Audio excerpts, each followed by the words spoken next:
याच्या पुढचं मन मंदिरा 2015 आणि 2016 मध्ये एक मराठी चित्रपट अक्षरशः लोकांना वेळ लावून गेला.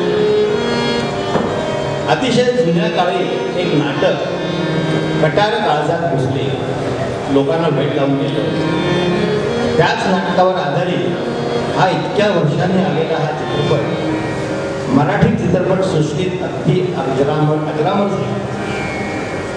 या चित्रपटात जवळपास सगळी गाणी ही त्या नाटकामध्ये होती, पण मन मंदिरा हे नाटक, हे गाणं या पिक्चरमध्ये ॲड केलं गेलं.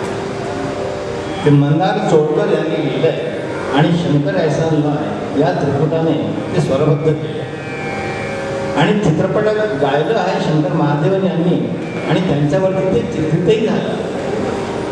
तेव्हा ऐकूया मन मंदिरा देता.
आकाशामध्ये बदलून करता करता मथुरा केव्हा येऊन गेलं काही कळलंच नाही. श्रीकृष्णाच्या बासुरी वादनाने राधा अगदी मंत्रमुग्ध झालेली आणि त्या बासुरी वादनाचे वर्णन